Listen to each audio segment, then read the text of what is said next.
बिस्मिल्लाहिर्रहमानिर्रहीम। अस्सलाम वालेकुम। पाकिस्तान टुडे के साथ मैं हूँ मंसूर आज़म काजी। नाज़रीन, पाकिस्तान 1947 में बना और आज 2023 है। पाकिस्तान तब भी एक मुश्किल दौर से गुज़र रहा था, पाकिस्तान आज भी एक मुश्किल दौर से गुज़र रहा है। लेकिन आज मुल्क पर सियासत की जा रही है, आज मईशत पर सियासत की जा रही है, आज रियासत पर सियासत की जा रही है। इलेक्टेबल्स की धाक 2023 में बिल्कुल उसी तरह है जिस तरह 1980 की दहाई में होती थी। तब भी वो अहम थे, आज भी वो अहम है। तब भी हुकूमतें ये कहती थी और हर हुकूमत का ये दावा था कि इलेक्टेबल्स की सियासत नहीं होनी चाहिए। लेकिन बदकिस्मती से आज 2023 में भी इलेक्टेबल्स की सियासत सबके सामने है। एक मज़ाकरात शुरू हुए थे अर्ली इलेक्शन से लेकर, लेकिन उसका एंड 9 मई को होने वाले जो बदकिस्मत वाक़यात थे उस पर हुआ। और पाकिस्तान तहरीक इंसाफ आज तारीख़ के उस बदतरीन दौर से गुज़र रही है जहाँ पर हर घंटे पाकिस्तान तहरीक इंसाफ के रहनुमा, साबिक़ रहनुमा पाकिस्तान तहरीक इंसाफ हो जाती हैं। PDM की जमातें हुकूमत में हैं, लेकिन ज़िम्मेदारी और बोझ एक जमात पर है जिसका नाम पाकिस्तान मुस्लिम लीग नून है।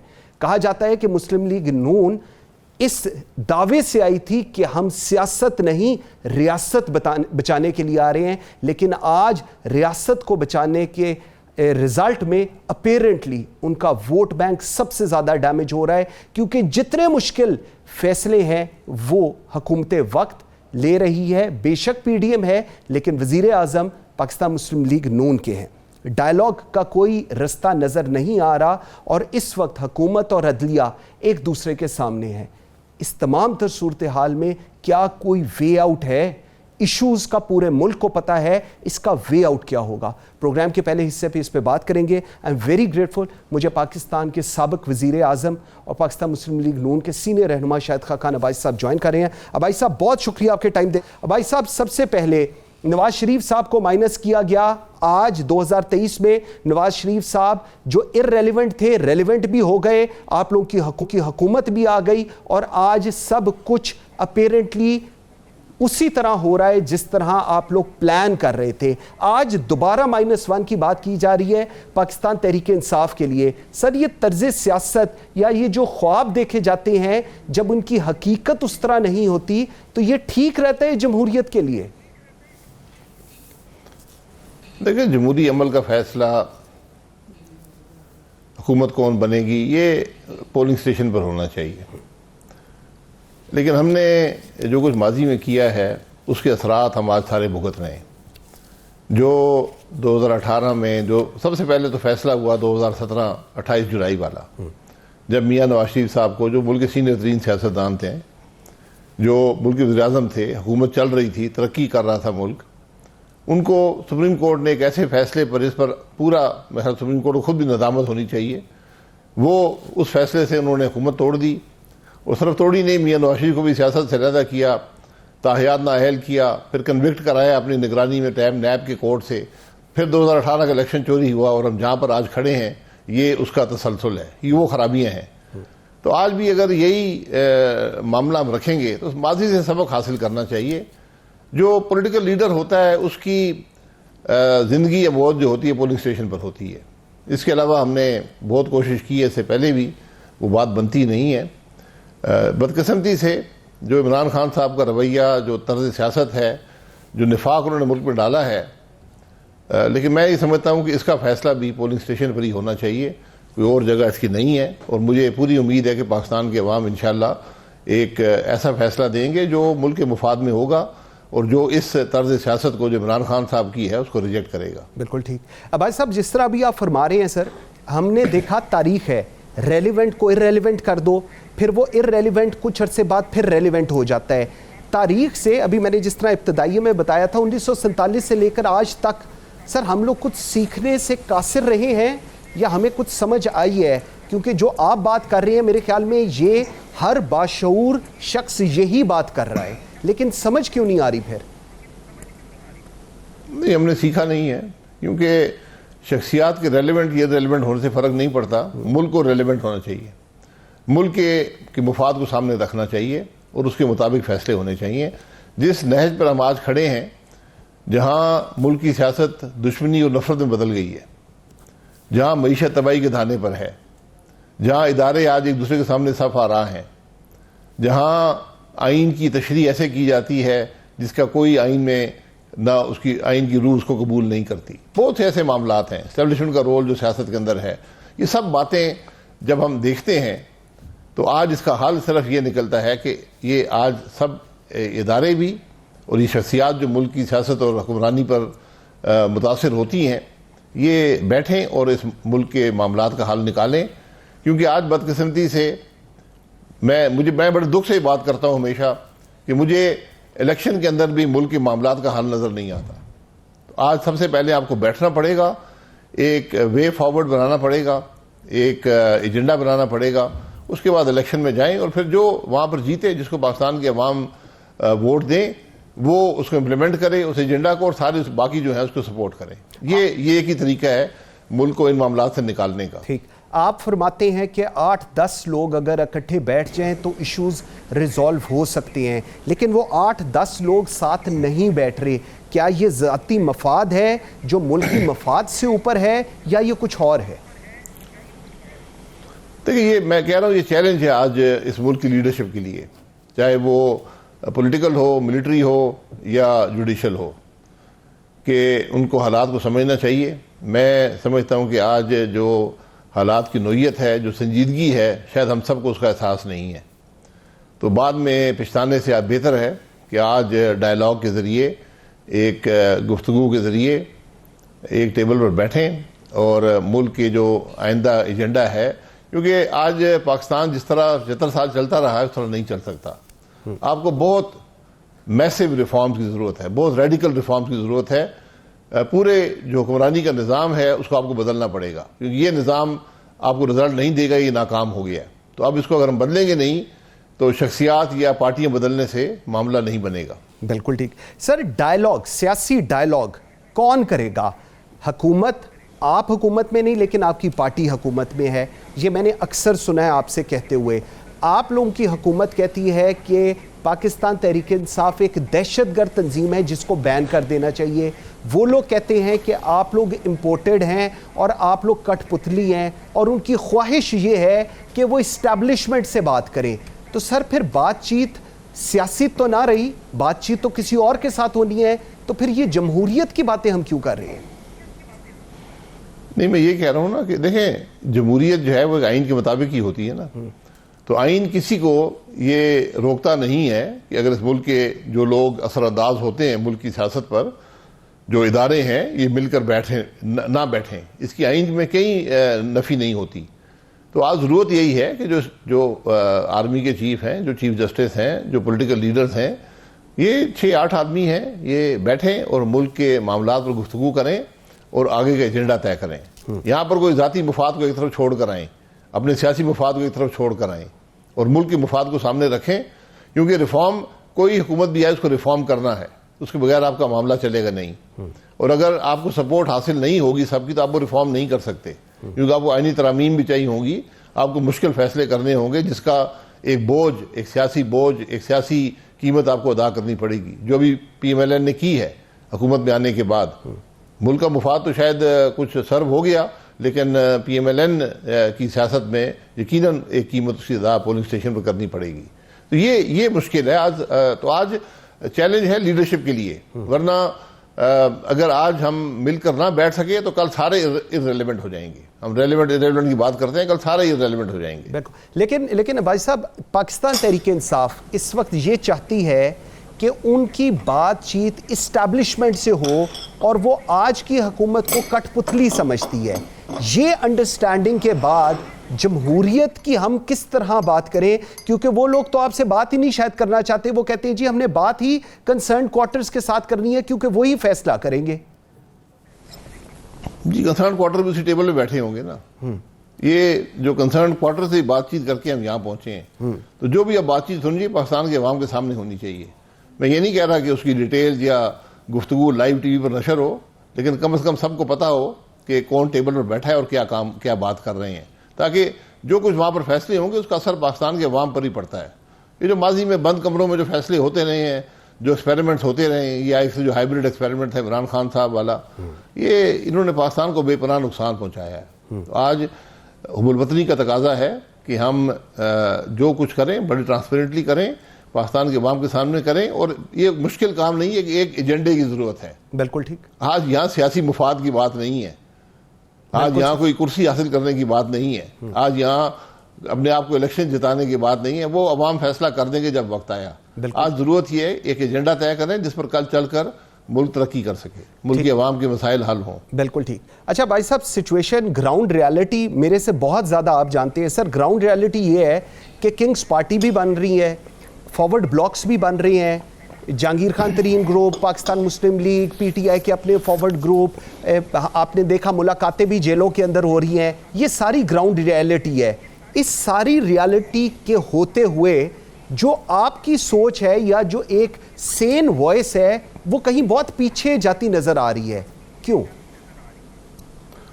देखिए जी, मैं तो अपनी राय का इजहार ही कर सकता हूं ना। अब बाकी मैं कह रहा हूं, ये चैलेंज आज की लीडरशिप के लिए है। ये 6-8 आदमी है, चैलेंज उनके लिए है कि क्या वो हालात को समझकर, उनकी संजीदगी समझकर, उनकी हसासियत समझकर वो अपने मुफाद या सियासी मुफाद को पीछे रख सकते हैं और मुल्क के मुफाद की बात मिल बैठ कर सकते हैं या नहीं कर सकते। इस पर तारीख जो है इन सब को जज करेगी। ठीक। इस पार्ट का मुझे जरा एक और ज़िमनी सवाल ये है, आपको लगता है, आपका क्या ख्याल है, Pakistan Tehreek Insaf minus plus regardless of that thing से बातचीत होनी चाहिए या नहीं होनी चाहिए? देखिए, जो भी पॉलिटिकल एंटिटीज़ हैं, जो भी पॉलिटिकल पार्टीज़ हैं जिनकी सपोर्ट है, जो पार्लियामान में हैं, जो सेनेट में हैं, जो सूबाई असम्बली में हैं, वो सब इसका हिस्सा होने चाहिए। ये अगर हम ये -1 करके बात करेंगे तो फिर आपको वो सपोर्ट हासिल नहीं होगी। ये एक मुश्किल बात है। जो कुछ पीटीआई ने किया है पिछले चंद हफ्तों में, वो किसी तरीके से भी काबिल कबूल नहीं है। जो रवैया इमरान खान साहब का जब से अगस्त 2018 से जो उनका रवैया रहा है, उसने बेपनाह नुकसान मुल्क की सियासत को पहुंचाया है, उसने बेपनाह नुकसान पाकिस्तान को पहुंचाया है। लेकिन उसके बावजूद कि ये मई 9 के जो मामलात हैं, इसके बावजूद भी मैं समझता हूं कि आज सबको उस टेबल पर बैठना चाहिए और बैठकर बात करनी चाहिए। बिल्कुल ठीक। अर्ली इलेक्शन से बात शुरू हुई थी, जिसका जो ड्रॉप सीन हुआ वो 9 मई के बदकिस्मत वाक़यात थे। अर्ली इलेक्शंस 90 दिन के अंदर असेंबलियाँ, Punjab assembly, KP assembly, Imran Khan साहब ने तोड़ दी, गलत तोड़ी, अपने पर्सनल उस पूरी एनिमिटी के अंदर तोड़ी कि जी एक जनरल इलेक्शंस हो जाएंगे। लेकिन आइन कहता था कि 90 दिनों में इलेक्शंस हों, इलेक्शन नहीं हुए। इलेक्शन कराना इलेक्शन कमीशन का काम है, लेकिन इलेक्शन कमीशन ऑफ पाकिस्तान कहता है ना मुझे फाइनेंस दिया गया, ना मुझे इंटीरियर से क्लियरेंस मिली, ना मुझे लॉ मिनिस्ट्री ऑफ लॉ से क्लियरेंस आई। इसके बावजूद मैं तनहा कैसे इलेक्शन करा सकता था? देखिए, इलेक्शन का मामला सुप्रीम कोर्ट में गया, उन्होंने खुद भी नोटिस लिया, कुछ पिटिशंस भी हुई। जो सुप्रीम कोर्ट होता है ये आइन की तशरीह करता है। आइन की जब आप तशरीह करते हैं तो आप आइन की रूह में जाते हैं, आप आइन की रूह को देखते हैं कि जो भी शिक है इसके पीछे जो आइन बनाने वाले थे, जिन्होंने आइन को मंजूर किया, उनकी सोच क्या थी कि क्यों ये शिक बनी है। और जो असेंबली तोड़ने की शिक है, इसका मतलब ये नहीं है कि आप असेंबली अवाम की राय को रद्द करते हुए असेंबलियाँ तोड़ते फिरें। ये शिक रखी गई है कि अगर ऐसे गैर मामूली हालात हों जिसमें सूबा या मुल्क काम ना कर सके तो आप असेंबली वज़ीर-ए-आज़म तोड़ सकता है। तो ये मतलब नहीं है कि सुबह आप उठें और आप कहें जी मुझे आज दिल कर रहा है असेंबली तोड़ने का, आप असेंबली तोड़ दें। ये सवाल सुप्रीम कोर्ट में उठाया गया, रखा गया। 3 सवाल पहले फ्रेम हुए, चौथा सवाल ये था, इसका जवाब कोई नहीं आया। और उसके बाद फिर पंजाब असेंबली की तारीख यहाँ कर दें, वो तारीख वहाँ कर दें। तो जब बुनियाद ही गलत थी, इस फैसले का मकसद ये था कि मुल्क में सियासी इंतशार हो, तो सुप्रीम कोर्ट की जिम्मेदारी ये थी कि फुल बेंच बनाते, तशरीह करते इस सारे मामले की, और वहाँ से आपको हल मिलता। वो नहीं हुआ। तो मैं कह रहा हूँ ये हम सब जिम्मेदार हैं इन मामलात के। इलेक्शन अक्टूबर में हो जाएंगे, अक्टूबर में ना हुए नवंबर में, जब भी कौमी असम्बली अगर जल्दी तहलील होती है तो 90 दिन में होगी, वक्त पे हुआ तो 60 दिन में होगी, इलेक्शन उस वक्त हो जाएंगे। तो वो यहाँ भी आप देखें कि पंजाब के मामले में फैसले और थे, केपी के मामले में फैसले और थे। ये जब सुप्रीम कोर्ट इस किस्म की फैसले करना शुरू कर दे तो फिर पीछे कुछ बचता नहीं है। अच्छा, दो चीज़ें आपने की, मैं पहले ज़रा पहली बात कर लूँ। इंटरम सेटअप जो इस वक्त चल रहे हैं, इनका टाइम स्पैन ख़त्म हो गया। आप कह रही हैं कि अक्टूबर में इलेक्शन, इस साल के अंदर इलेक्शंस हो जाएंगे, अल्लाह करे बिल्कुल जो आप कह रहे हैं वैसा ही हो। इंटरम सेटअप इस हद तक एक्सटेंड करना क्या पाकिस्तान के हक में है, कीपिंग इन माइंड कि जो कुछ इंटरम सेटअप के इस वक्त रिजल्ट्स अपेरेंटली हम देख रहे हैं? देखिए, ये मैं फिर आइन पढ़ना पड़ेगा। जहाँ तक मेरी समझ है या जो मंतकी बात है वो यही है कि जब तक नया सेटअप नहीं आता इलेक्ट होके, इंटरिम सेटअप कंटिन्यू करता है और उसकी मिसालें माजी में मौजूद हैं। तो मेरा यही ख्याल है कि इंटरिम सेटअप उस वक्त तक जारी रहेगा जब तक नया सेटअप आकर हलफ नहीं लेता। ठीक, अभी आप एक और बात कर रहे थे जुडिशरी की। जिन चैलेंजेस या मुश्किलात का आज मुस्लिम लीग नून को, पीडीएम को सामना है, उनमें से एक सबसे बड़ी ये है कि हुकूमत बामुकाबला जुडिशरी है। आप अभी बात कर रहे थे फुल बेंच की। चीफ जस्टिस का डिसीजन है, वो कहते हैं कि जी मैंने 3 रुकनी बेंच बनाना है या मैं फुल कोर्ट बनाना है। वहाँ से ये व्यू पॉइंट आता है कि ये डिसीजन चीफ जस्टिस का है, तो ये डिसीजन के ऊपर आप लोग इम्प्लीमेंट करने की अपना प्रेशर डालने की कोशिश है, तो आप लोग कह रहे हैं फुल कोर्ट हो। सर, ये टग ऑफ वॉर किस तरह ख़त्म होगी? ये टग ऑफ वॉर नहीं है, ये ज़रा सोच समझ की बात है, ये जुडिशल रवायात की बात है। ये जिस तरह कोर्ट का निज़ाम चलता है ये उसकी बात है। हमारा ही कोर्ट है जिसने ये कहा है कि प्राइम मिनिस्टर का फैसला कोई हैसियत नहीं रखता, ये फैसला पूरी काबीना को करना पड़ता है। इसी तरह जो जुडिशरी है उसमें चीफ जस्टिस सिर्फ एक एडमिनिस्ट्रेटिव कंट्रोल रखता है। वो ये नहीं कर सकता कि जो आदमी अगला चीफ जस्टिस बन रहा हो उसको बेंच से ही निकालना शुरू कर दे। ट्रू, बिल्कुल ठीक तो है। जब आपके अमल से आप ये साबित करें कि मैं यहाँ फरीक बन गया हूँ, मैं जो मर्जी आए करूँगा, मैं एक बगैर किसी कानून के बादशाह हूँ इस मामले का, तो खराबी वहाँ से पैदा होती है। ये बड़ी जिम्मेदारी के काम होते हैं, चाहे आप चीफ जस्टिस हों, आर्मी चीफ हों, मुल्क के वज़ीर-ए-आज़म हों, ये बड़ी जिम्मेदारी के काम होते हैं और आपको रवायात, मुल्क के हालात और जो आपके अमल के असरात होंगे उनको सामने रखकर अपने आप को कंडक्ट करना पड़ता है। और जुडिशरी में ये कंडक्ट ज़्यादा मैटर करता है। जुडिशरी में जो जज होता है वो बोलता नहीं है, उसका कंडक्ट और उसका फैसला बोलता है। ठीक सर, पार्लियामेंट ने लॉ मेकिंग करनी है। अभी प्रैक्टिस एंड प्रोसीजर्स बिल 2023, इसमें अपेरेंटली ये फीलिंग, ऑल्दो जितने भी लीगल फैटर्निटी से हमारे प्रोग्राम में बात हुई है वो सारे कहते हैं ये एक बहुत बेहतरीन बिल है, लेकिन इसमें अपेरेंटली एक रिजर्वेशन, ये पॉइंट ऑफ व्यू ये भी है कि चीफ जस्टिस ऑफ पाकिस्तान के इख्तियारात को कर्टेल करने की कोशिश की गई है। Do you agree on that? ऐसा ही करने की कोशिश की गई है? नहीं, कौन से इख्तियारात कर्टेल हुए हैं? हाँ। आप एक मामले को सो मोटो नोटिस लेते हैं, उसमें अपील का हक मिल गया। दूसरा, जो बेंच बनेगा सो मोटो नोटिस, यही तो खराबियां वहीं से पैदा हुई ना, हमने वक्त के साथ सीखा है। जिस बेंच ने मियां नवाज शरीफ को पताहियात ना अहल किया, उसके बारे में हम क्या राय रखेंगे? तारीख क्या राय रखेगी कि वो एक फरीक बन गया? वो कंप्लेनेंट भी खुद थे, वो प्रोसिक्यूटर भी खुद थे और वो जज भी खुद थे, और जो उन्होंने फैसला किया वो क्या किसी तारीख के क्लासरूम में पढ़ाया जा सकता है? क्या उसकी कोई तारीख की किसी किताब में कोई नज़ीर मौजूद है?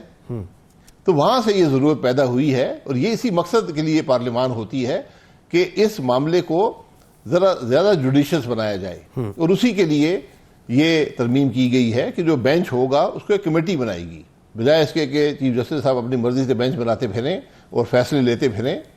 ये भी बदकिस्मती है कि आज तासुर ये है कि मुल्क का चीफ जस्टिस बेंच बनाकर फैसले ले रहा है। ये बड़ी तकलीफ दे और तशवीशनाक बातें हैं। ठीक, तो इनको दूर करने के लिए ये मामला जो है, मैं समझता हूँ बहुत अच्छा कानून है, हर आदमी इसको सराहा है। बिल्कुल ठीक। अच्छा, जिस तरह भी आप बात कर रहे हैं, ऑब्वियसली लॉ मेकिंग पार्लियामेंट का काम एंड ऑल दैट, लेकिन रिमार्क्स कुछ ऐसे आते हैं कि जब आप कोई कानून बना रहे हैं तो आप मशवरा ले लें। सर ये क्या इससे अपेरेंटली ये लगता है कि पार्लियामेंट शायद इस सुप्रीम कोर्ट की डोमेन के अंदर जा रही है या सुप्रीम कोर्ट पार्लियामेंट की डोमेन के अंदर जा रही है, इसको आप किस तरह अटेंड करेंगे? देखिए, ये सुप्रीम कोर्ट बनाया किसने है? सुप्रीम कोर्ट का खालिक कौन है? सुप्रीम कोर्ट का खालिक पार्लियामान है, जिसने आइन पास किया और उस आइन की रूह से मुल्क का सुप्रीम कोर्ट वजूद में आया। बाकी बात आप वहां से समझ लें। ये कहीं नहीं लिखा हुआ कि आप कानून बना रहे हैं। मैं अगर एक डाकू के लिए कानून बना रहा हूं तो मैं डाकू से मशवरा करूंगा। मैं अगर किसी और मुजरिम के लिए कानून बना रहा हूं, मैं किसी निज़ाम की दुरुस्ती के लिए बना रहा हूं, तो मैं उनसे मशवरा करूंगा। मैंने नैब को अमेंड करना है, मैं नैब से मशवरा करूंगा। तो ये तो जो खराबियां पैदा हुई हैं एक इदारे में, उसकी तशरीह के लिए, उसकी दुरुस्ती के लिए ये चीज़ बनाई गई है। इसलिए ज़रा ये अजीब बात है कि मशावरत होनी चाहिए। किससे मशावरत होनी चाहिए और क्यों होनी चाहिए? ये मेरी बात समझ में नहीं आती। बिल्कुल ठीक। अच्छा सर, दो चीज़ें, ताहयात नाअहली जो नवाज शरीफ साहब की हुई, और किसी भी सियासतदान इस वक्त रिगार्डलेस ऑफ दिस थिंग कि आप मुस्लिम लीग नून को रिप्रेजेंट कर रहे हैं एंड ऑल दैट, किसी सियासतदान की ताहयात नाअहली मुल्क के ऊपर और स्पेसिफिकली उस जमात पर क्या असर करती है? क्योंकि आज सब कुछ रिवर्ट बैक हो रहा है, क्योंकि अपेरेंटली कहा यह जा रहा है कि वो फैसला जो किया गया था वो गलत था। नहीं, कानून में, आइन में, कानून में कौन सी शिक है जिसके तहत आप ताहयात नाअहल कर रहे हैं? उस शिक का नाम बता दें। जब आप गलत फैसले करेंगे तो उसके असरात गलत होते हैं। मैंने कहा, सियासतदान की जिंदगी और मौत का फैसला पोलिंग स्टेशन पे होता है। ये कोई जज नहीं कर सकता, कोई इस्टेब्लिशमेंट नहीं कर सकती, ये अवाम का फैसला होता है। इसलिए हमने बड़ी माजी में बड़ी तल्ख मामलात हैं इस बारे में, वो ज़रा अगर पढ़ लिया करें तो शायद अगले फैसले करने में आसानी हो। बिल्कुल ठीक। शाहिद साहब, इलेक्टेबल्स की सियासत, आप बड़ा स्ट्रॉन्ग व्यू रखते हैं कि इलेक्टेबल्स की सियासत नहीं होनी चाहिए, लेकिन आज भी इलेक्टेबल्स की सियासत हो रही है। आज भी इलेक्टेबल्स पर ही तमाम सियासत का दारोमदार है। मुस्तकबिल पाकिस्तान की सियासत का क्या देखते हैं? देखिए, मैंने कभी नहीं कहा कि इलेक्टेबल्स की सियासत नहीं होनी चाहिए। इलेक्शन, जो आदमी इलेक्शन लड़ना आईनी हक है हर पाकिस्तानी शहरी का। जो लोग इलेक्शन लड़ते हैं उनका फैसला जो है वो अवाम ही करते हैं कि ये आदमी ठीक है या नहीं है, या जो ये नज़रिया लेकर आया है वो दुरुस्त है या नहीं है। हमारी बदकिस्मती ये है कि जो लोग कुछ अपना असर रखते हैं, चाहे वो बरादरी का हो, कोई पैसे का असर हो, कोई इलाके का असर हो, किसी के बहुत से असरात होते हैं। कोई आदमी बहुत मेहनत करता है, उसका एक असर आ जाता है, वो इंडिपेंडेंट भी इलेक्ट हो सकता है, जहाँ भी जाता है बहुत सा वोट साथ लेकर जाता है। तो वो लोग पार्टियां भी बदल लेते हैं लेकिन मैंने ये देखा है माजी में कि जो इस्टेब्लिशमेंट है वो इन्हीं लोगों को पसंद करती है, क्योंकि उनको बासानी इलेक्ट करा सकती है, बासानी इधर से उधर कर सकती है, तो उनको एक वहाँ से भी सपोर्ट मिल जाती है। फिर वो इन्हीं इलेक्टेबल्स की सिर पर हुकूमतें बनती हैं। आप जो पिछली हुकूमत 2018 में बनी थी उसको देख लें। 2018 में पंजाब में 10 सीटें मुस्लिम लीग नून की ज़्यादा थी, लेकिन 28 जो इलेक्टेबल्स थे वो दूसरी तरफ चले गए और हुकूमत वहाँ बन गई। बलूचिस्तान में जो कुछ हुआ है वो भी आपके सामने है। एक नहीं 3 दफ़ा हो चुका है, जो 2018 में हुआ, फिर 2018 के इलेक्शन में हुआ, फिर जो अदम एतमाद हुआ। ये हमें इन अवाम की राय में इंटरफियर करने से ज़रा दूर रहना चाहिए। जब भी आप उसमें इंटरफियर करेंगे, आप पाकिस्तान की सेनेट को देख लें, एक मफलूज इदारा है, क्योंकि आधे से ज़्यादा लोग वहाँ पर पैसे देकर आए हैं। वो अवाम के नुमाइंदे नहीं हैं, उनको लाया गया मुख्तलिफ तरीक़ों से, और आज वो एक मफलूज इदारा है जिसकी कोई मैं समझता हूँ मॉरल हैसियत नहीं है। ये हमारी बदकिस्मती, मैं इस चीज़ के ख़िलाफ़ हूँ। बाकी कोई शख्स इलेक्टेबल है, वो इतनी सियासी क़ुव्वत हासिल कर लेता है, ऐसे लोग पाकिस्तान के लिए बेहतर होते हैं। लेकिन जब वो अपने उस असर को एक मनफी अंदाज में इस्तेमाल करते हैं तो ख़राबी वहाँ से पैदा होती है। बिल्कुल ठीक। इलेक्टेबल सूटेबल हैं, मैं आपकी बात समझ गया, लेकिन आप लोगों की हुकूमत थी, आप लोगों के ही वज़ीर थे, और कुछ दिनों बाद आप लोगों को पता चला कि वो पाकिस्तान तहरीक इंसाफ का हिस्सा बन गए। आज 9 मई के बाद वो तमाम लोग, चाहे वो आपकी तरफ से आए हुए थे, चाहे वो पीपल्स पार्टी की तरफ से, वो तमाम एक स्क्रिप्ट पढ़ते हैं और उसके बाद पीटीआई छोड़ देते हैं। ये भी कहते हैं जी अब हमारा कोई ताल्लुक नहीं, और 3 दिनों बाद दोबारा मीडिया के ऊपर आके कहते हैं कि वो मुल्क को बचाने के लिए आए हैं। ये कौन सी तर्ज सियासत है, ये भी जरा मुझे बता दें। देखिए, ये वही तर्ज सियासत है, ये सब वही लोग हैं जो माजी में पार्टियां बदलते रहे हैं। हर इलेक्शन चोरी हुआ है, कभी हर इलेक्शन, कभी किसी को बनाया गया है, कभी किसी को हराया गया है जी। ये सारा तमाशा है। बिल्कुल ठीक। शाहिद खान भाई साहब, बहुत शुक्रिया जी आपके टाइम देने का। I am very grateful for your presence जी। नाज़रीन, एक ब्रेक लेते हैं जी। ब्रेक से जब वापस आते हैं तो यही चीज़ कंटिन्यू करेंगे और ज़रा हमारी जो जनरल हमारे वो किस तरह इस पूरे सिनेरियो को देखते हैं उनसे बात करेंगे। मेरे साथ रहिएगा।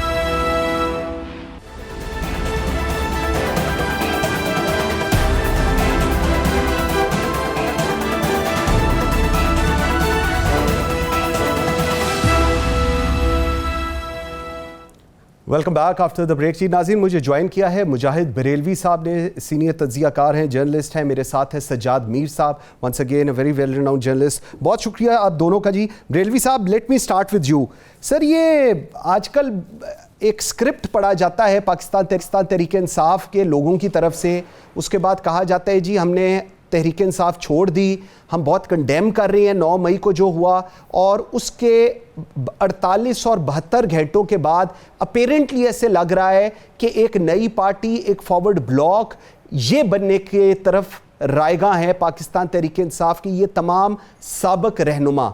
सर ये क्या है, मुझे थोड़ा समझाइएगा। मैंने कहा आपसे शुरुआत करें ज़रा।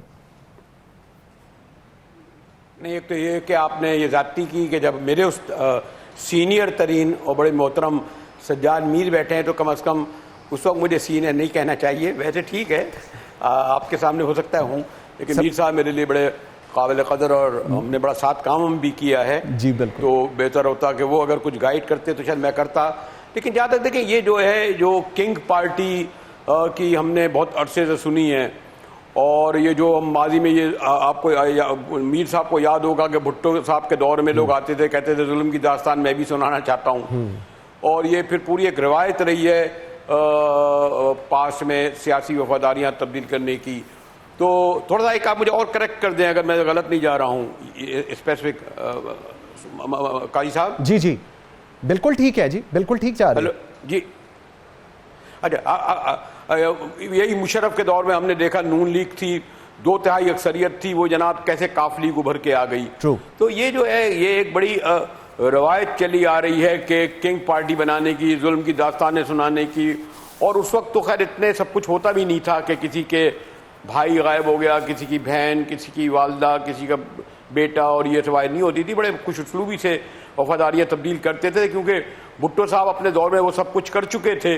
मैं उस तारीख़ में नहीं जाऊंगा, अपने साथियों के साथ जे रहीम से लेकर बाकी भी पूरी दास्तान है, अब्दुल हमीद जतोई से लेकर, और इसी तरह शरीफों ने भी 2/3 अक्सरियत गालिबन ख़ानदानी मामला था दोनों हजरात का। लेकिन ये जो इस वक्त हो रहा है, देखें, मैं जो मीर साहब को अपना सीनियर कह रहा था, हमारी रिवायत ये है कि हम कलमा हक उस वक्त बुलंद करते हैं जब इक़्तिदार में हो कोई, उस वक्त नहीं कि जब वो इक़्तिदार से महरूम हो चुका हो और पूरा यकतरफा उसके खिलाफ जो है वो उसको, मैं बहुत ही मोहतात लफ्ज़ इस्तेमाल करूँगा, जब उसको क्लीन अप उसका हो रहा हो, और उसके इर्द गिर्द लोगों को मैंने देखा है बड़े बड़े बहादुर लोग किस तरह बुज़दिल होते हुए देख रहे हैं। तो ये पूरी दास्तान पड़ी हुई है।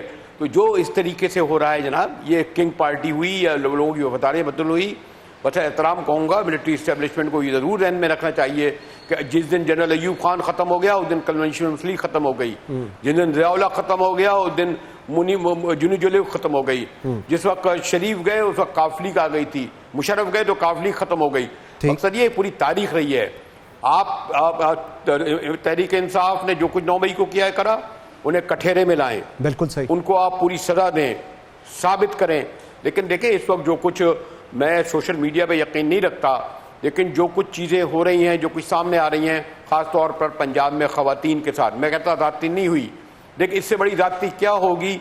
मीर साहब जानते हैं, इन्होंने थाना जेल भुगती हैं, हमने भी भुगती हैं कि ख़वातीन के साथ तो वैसे ही हम समझते हैं कि जेंडर इशू होता है, आपको भी मालूम है ख़ास, लेकिन आप 20 दिन तक 18 ख़वातीन को वो जो कहते हैं परेड के लिए नहीं रखा, तो उनके भाई बेटे बच्चों से नहीं मिलने देंगे। बिल्कुल ठीक। आप इस दौर में आप ये कर रहे हैं, यानी ये कोई इन सियासत में अखलाकियात सब खत्म हो गई है। बिल्कुल ठीक। उसके बाद आप कह रहे हैं कि ये जेलों हम तो जेलों में सजाएं देंगे। भाई आप दें सजा पॉलिटिकल खवातीन को, मैं नहीं कह रहा।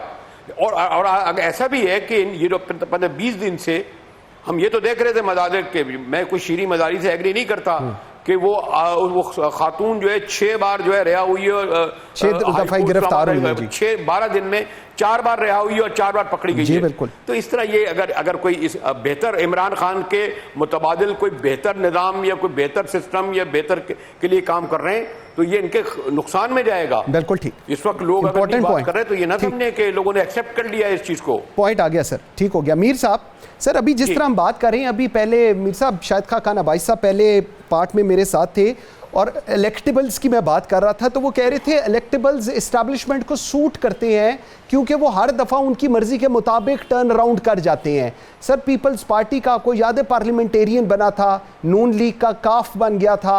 आज जो फॉरवर्ड ब्लॉक इन तमाम जो रहनुमा थे, जो एक पढ़ते हैं आके स्क्रिप्ट और उसके बाद साबिक रहनुमा हो जाते हैं और उसके बाद वो ये कहते हैं कि जी हमने हुकूमत को, हमने मुल्क को नून और पीपल्स पार्टी के हाथ में नहीं छोड़ने देना। सर इससे क्या मतलब अखज़ कर रहे हैं आप? देखें, बात यह है, अभी मेरे भाई मुजाहिद बरेलवी ने बड़ी खूबसूरती के साथ पुरानी मिसालें गिनवाई हैं कि माजी में भी किंग पार्टी बनती रही है और किंग पार्टी कभी कामयाब नहीं होती। किंग पार्टी कभी डिलीवर नहीं कर सकती। कामयाब तो हो जाती है, इक़्तिदार में भी आ जाती है, चलिए यूँ समझ लीजिए, लेकिन काम वो कभी डिलीवर नहीं कर पाती। हमारे यहाँ इस वक्त जो कहानी हो रही है, वो ठीक कहा मुजाहिद बरेलवी ने कि उनको आप सजाएं दें जो देनी है। मैं कहता हूँ आपने लंबा क्यों कर दिया? हमारे एक जज जो हैं शौकत सिद्दीकी साहब, उन्होंने एक प्रोग्राम में तलब से साथ उसके, और उन्होंने पूछा, उन्होंने कहा ये मुझे बताइए कि आप जाके GHQ के सामने गाड़ी खड़ी कर सकते हैं? कलर ने कहा नहीं। उनके अंदर सिक्योरिटी कैसी? उन्होंने कहा लीथल, यही लीथल कलर इस्तेमाल किया उन्होंने। तो उन्होंने कहा फिर ये लोग जो अंदर गए थे तो चले गए थे, ठीक है, बच के कैसे आ गए? मतलब ये है कि ह्यूमन राइट का मसला नहीं है। अगर ये वाकया हुआ है, सब कुछ हुआ है जो पूरे मुल्क में, तो इसकी उन्हें सजा मिलनी चाहिए या उसकी सजा देनी चाहिए। लेकिन आप तो बात को लटका रहे हैं, लंबा कर रहे हैं। इस तरह जब लंबा बात करते जाएंगे तो बड़े बड़े लोग हीरो बन जाते हैं। उन्होंने किया था, अंग्रेज ने मोहम्मद अली जौहर को गिरफ्तार करके लंबा मुकदमा चलाया था, वो तो पूरे सब कॉन्टिनेंट के हीरो बन गए। सब कॉन्टिनेंट क्या, आलम इस्लाम के हीरो बन गए।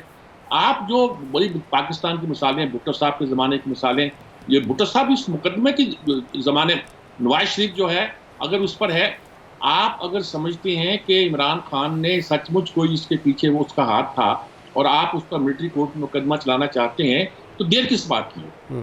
पार्टियों क्यों तोड़ रहे हैं आप पार्टी तोड़ नहीं रहे। आप जो मॉडल इख्तियार कर रहे हैं वो है जो MQM के मामले में आपने इख्तियार किया था, यानी कि लीडर को माइनस करो और बाकी लोगों को 2-3 हिस्सों में बांट दो, और उसके बाद रिजल्ट ये आया कि उनमें से कोई साइजेबल वोट न ले सके और अपनी मर्जी की एक हुकूमत बना लो। सिंध का मसला आज तक यही रहा है कि एजेंसियां, जो अदारे हमारे जो थे, वो अपनी मर्जी की हुकूमत सन 85 के बाद से बनाने की कोशिश करते रहे और मसला कभी तय नहीं हुआ बल्कि और गंभीर हो गया। मुजाहिद बरेलवी तो वहाँ रहते हैं और जानते हैं और अच्छी तरह समझते हैं कि इसका कोई अच्छा नतीजा नहीं निकला करता। इस वक्त आप जो कुछ करना चाहते हैं, मैं बिल्कुल 9 मई के वाक़े के बारे में वही जज्बात रखता हूँ जो बहुत से लोग रखते होंगे। और ये जो लोग छोड़कर एक फिक्रे का बयान देते हैं कि हम 9 मई के वाक़े को कंडेम करते हैं या हमें फौज से बड़ी मोहब्बत है, ये आप दिखावे की बातें नहीं करें। और फिर आप कहते हैं कि मैंने उसमें 3 होते हैं, कोई कहता पार्टी छोड़ रहा हूँ, कोई कहता ओहदा छोड़ रहा हूँ, कोई कहता सियासत छोड़ रहा हूँ। अच्छा, इन सब के इरादे क्या हैं? इधर उधर भाग दौड़ कर रहे हैं। 3-4 अगर ग्रुप बनाने हैं आपने, तो इसका ये किंग पार्टी नहीं बना रहे आप। अगर आप 3-4 ग्रुप बना रहे हैं तो सिवाय इसके कि इस इरादा फिर यही लगता है कि इलेक्शन होते दिखाई नहीं देते। बिल्कुल, ये सारी सूरत हाल है। बिल्कुल, इसमें आप कंफ्यूजन क्रिएट कर सकते हैं, जमहूरियत को नहीं बचा सकते। बरेलवी साहब, सर ये -1 स्ट्रैटेजी आपने कर ली, आपने उसको इम्प्लीमेंट भी कर लिया, आप उसको पावर में भी ले आए, लेकिन आप डिलीवर नहीं कर सके। ये 1948 से लेकर आज की तारीख तक हमें इस अलमिये का सामना करना पड़ रहा है। क्यों नहीं सीख रहे आज 2023 के अंदर भी हम लोग? मेरी बात को मैंने जो कहा ना, सीनियर मोहतरम सज्जाद मीर ने आगे बढ़ाया। अव्वल 9 मई का वाक़या खुद एक वो है कि जनाब हम लोग जो लाहौर में, आप तो खैर रहते हैं आते जाते हुए, कोई परिंदा पर नहीं मारता, वहाँ कोई गाड़ी तो क्या कोई 2 मिनट के लिए खड़ा नहीं हो सकता, वहाँ 2 घंटे तक कोई शॉपिंग मॉल था कि लोग अंदर तक जो है मर्जी की चीज़ें खरीदते रहे। हमें उससे ज़्यादा का भी पता है, मीर साहब को भी ज़्यादा क्या पता है कि अंदर क्या हुआ। और आज आप देखें ना, कोर्ट ने यास्मीन राशिद जो जिसके ऊपर इल्ज़ाम लग रहा था, और वो उसके तो हम सुन रहे थे, बरी किया नहीं किया, हम भी यही कहते हैं। अगर वो चाहे तो उनको कन्विक्ट करे, चाहे वो खातून हो 70 साल की हो। आप तोड़ने देखें, मुझे बड़ा आप जो देख रहा था सेनेटर एजाज चौधरी साहब और महमूद रशीद साहब जिस तरीके से आ रहे थे और उन्होंने पढ़ा कि बाहर हो के खुदा ला इलाहा इल्लल्लाह की जरूरतमंदी से उन्होंने मुजाहरा किया। ज़रा इसको भी देखें। और ये जो जिस तरह उन्होंने कहा, ये बहुत सारे लोगों की आवाज़ बन रहा है। आवाज़ उनकी नहीं बन रहा है, ये जो हमारे कराची शहर के अली जैदी और इमरान इस्माइल जो रोक सको तो रोको गाने गाया करते थे, गवर्नर बने हुए, जिन चटाई से जो आए और आके इनके बाल भी बीगा नहीं हुआ, और इन लोगों ने जिस तरीके से अपनी वफादारियां बदली हैं, अपनी दोस्तियां बदली हैं, तो ये याद रखे जाएंगे। तो हम फिर यही कहेंगे, मीर साहब और हम लोग उन लोगों में से हैं कि हम यकीन रखते हैं कि पाकिस्तान में फौज के बगैर नहीं रख सकता। इस वक्त जो पड़ोस की सूरत हाल है अफगानिस्तान इंडिया की, एक मजबूत फौज की जरूरत है। उनको तवज्जो देनी चाहिए सरहदों पे, लेकिन इनको एक बड़े खूबसूरती से जो है शरीफों ने ढाल बनाकर एक पॉलिटिकल पार्टी को कुचलने के लिए सामने कर दिया है। इस तरह सामने नहीं आते। हमें सब किरदारों का भी पता है कि किस तरीके से बात कर रहे हैं लोगों से। बिल्कुल ठीक। मीर साहब, अभी जिस वक्त हम लोग बात कर रहे हैं, एंटी करप्शन गुजरांवाला ने सदर पाकिस्तान तहरीक इंसाफ परवेज़ इलाही के जो 2 केसेस जिनके अंदर उनको गिरफ्तार किया गया था और 14 दिन का जिस्मानी रिमांड मांगा गया था, उसमें बरी कर दिया है।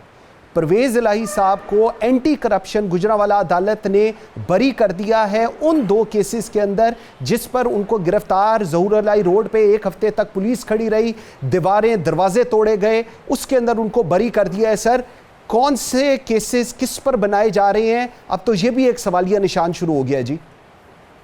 असल बात यह है कि परवेज़ इलाही साहब, उनके इतने असरात अदलिया में भी और पुलिस में भी इतने मौजूद हैं, ब्यूरोक्रेसी में भी ऐसे मौजूद हैं कि उन पे हाथ डालना आसान नहीं था। इन लोगों ने जो हाथ डाला है, जो कुछ किया है, लेकिन मसला ये पैदा होगा कि जब आप इस तरह लोगों की जो एंटी करप्शन में आते हैं, बेल की एप्लीकेशन सामने आती है, आप उनको बरी कर देते हैं, तो उसके नतीजे के तौर पर क्या होगा? यही होगा ना, फिर लोगों को एतबार उठ जाएगा कि सिविल कोर्ट जो हैं वो उनको रिलीफ दे रहे हैं। रिलीफ दें, क्यों ना दें? रिलीफ देना चाहिए था। और रिलीफ देने वालों को यानी कि अदालतों का हक है कि रिलीफ दें। लेकिन मैं ये कहना चाहता हूँ कि इस वक्त जो सूरत पैदा हो रही है, वो दूसरे केस में पकड़ लेंगे, तीसरे केस में पकड़ लेंगे। लेकिन ये सारा जो ड्रामा हो रहा है, इसमें फ़ायदा किसका होगा? इसमें कोई किसी यानी अगर कोई समझता है कि उनकी पार्टी को कोई नुकसान होगा, पीटीआई को कोई नुकसान होगा, तो उससे नुकसान नहीं, फायदा होने वाली बात है। मैंने ऐसे लोगों को 9 मई के बाद लान तान करते थे कि ये क्या, हमने ये पार्टी को क्या समझा था, इस लीडर को क्या समझा था, इसने क्या कर दिया, हद कर दी, ये तो सियासत नहीं है, ये तो दहशतगर्दी है। मैंने अब देखा है कि पिछले 6-7 दिन के अंदर उनकी राय बदलती दिखाई देती है। इसलिए मैंने कहा था कि जितना लंबा डालोगे इस मसले को, उतना आप इसमें फंसते जाओगे, दलदल में फंसते जाओगे। अगर कोई मसला है, पेश करें। और आप कहते हैं हमारे पास सबूत है, सबूत बहुत सारे हैं, सबूत लाएं। अगर परवेज़ इलाही का मामला दूसरा है, वो तो एंटी करप्शन में आप लेकर आए थे और मुनीर भट्टी पर एतबार किया था, मुनीर भट्टी भी छूट गया था। यानी इससे अंदाजा होना चाहिए था कि उसका इसरात कितने हैं। हमारे परवेज़ इलाही यहाँ के चीफ मिनिस्टर रहे हैं और ब्यूरोक्रेसी के साथ, पुलिस के साथ, दूसरों के साथ वो बहुत ही एक महज़ब तरीके से पेश आते रहे हैं, सब उनकी इज्जत भी करते हैं। तो इस लिहाज से देखा जाए तो लड़ाई कई पहलुओं पर है।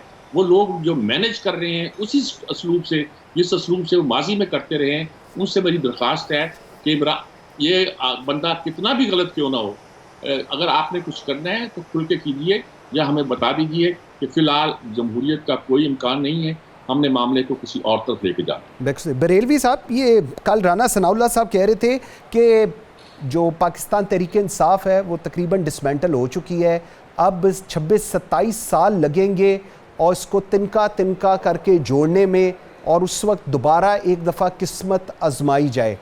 सर वाकई ही जो कुछ राना सनाउल्लाह साहब कह रहे हैं ऐसा ही है? देखें काजी साहब, एक तो अच्छा नहीं लगता राना साहब की आया। देखिए जी, मैं तो ये भी आपको बता दूं राना साहब के साथ क्या हुआ था मुशर्रफ के दौर में। इनका सर गंजा करके तशद्दुद करके फेंक दिया गया था। लेकिन मैं आपको जो आपसे पहले मैं बात कर रहा था कि जब पावर में बात करें, हमारा नया नया चैनल आया था, मुझे याद है 2006 में मैंने कहा था और लोगों को, मैंने कहा नहीं राना सनाउल्लाह को मैं अपने प्रोग्राम में लाइव बिठाऊंगा। मैंने उनको लाइव प्रोग्राम में लाया था उनको, और लोगों ने बड़े डर गए थे। मैंने कहा नहीं, इनके साथ जाती हुई इन्हें बिठा लूंगी। तो ये मैं बता रहा हूँ। और इस वक्त जो परवेज लाई साहब का जिक्र कर रहे थे, इसकी इन्होंने देखा कि मैं उम्र की बात नहीं करता, मेरे साथ भी करें, सड़क पर इस तरह घसीटते हुए उनको ले जा रहे थे क्या इसकी इन्होंने के मजालिद सारी दुनिया महफूज हो गए। फिर दूसरे ये जो एक ये मौसूफ जो जब इनके भाई के पर हमला हुआ, किस तरह हमला हुआ, आज हम कह दें कि हमला ही नहीं हुआ था इनके बड़े भाई पर, ड्रामा था सब, क्योंकि जिंदा कैसे बच गए। मारने वाले तो जो जब तक सांसें चल रही होती है 6 गोलियां और ठोक के जाते हैं। कराची में क्या हुआ था, और ये आप क्या मीर साहब को याद होगा और आपको याद है कि 4 घंटे तक एक उस वक्त के ISI चीफ को जो है के खिलाफ हर्जा रसाई करते रहे थे, जो इस वक्त हमारे सहाफी दोस्त और मेरे सज्जाद मीर के दोस्त उनके जो नायब बने हुए हैं, और वो साफ फरमा रहे हैं कि उनको रिहा करके अदालत ने गलत किया। चले, इसे अदालत ने गलत किया तो गुजरात जाने वाले की अदालत ने किया। अभी अदालतों में डिक्टेशन करेगा ये शख्स, अब मुझे कहना सवाल पड़ेगा जो अपने को सहाफी कहता है। सही कह रही, बिल्कुल ठीक कह रही, बिल्कुल बिल्कुल आई एग्री विद यू। लेकिन मीर साहब, अब coming to the end of the programme, इस चीज़ का कोई हल भी है? इश्यूज़ का हमें पता है, हमें बिल्कुल समझ है, एक बाशऊर माशरे को पता है कि यहाँ पर कौन क्या किस तरह कर रहा है। सर इसका हल क्या है? अभी अब्बास साहब कह रहे थे 5-6 लोग हैं, अगर वो बैठ जाएं तो इश्यूज़ रिजॉल्व हो सकते हैं, लेकिन बदकिस्मती से वो 5-6-7 लोग साथ बैठने को तैयार नहीं, ज़ाती मफाद मुल्क की मफाद से आगे है। कैसे देख रहे हैं सर? मेरा ख्याल में बात बहुत आगे बढ़ गई है, और खान अब्बासी की गुफ्तगू में सुन रहा था, अभी मैं उस ऑन ही था तो मैं देख रहा था, वो बहुत ही भले आदमी हैं, और जाहिर है कि वही बात करेंगे जो एक डेमोक्रेट को करनी चाहिए, और वो पक्के एक डेमोक्रेट आदमी है। दुरुस्त बात है कि वही चाहते हैं 4-6 लोग बैठते हैं और मसले को तय कर लें, लेकिन जब वो बात शुरू होती है, पूरी तारीख गिनते हैं, हमें देखते हैं कि बहुत से मसाइल हैं। हम देखते हैं कि शायद सूरत वहाँ पहुँच गई थी कि हम उस निज़ाम से निकल आते और जमहूरियत एक सही रास्ते पर चल पड़ती, अगर कोई ऐसे इंतहा पसंदाना वाक़यात ना होते जो हो गए हैं।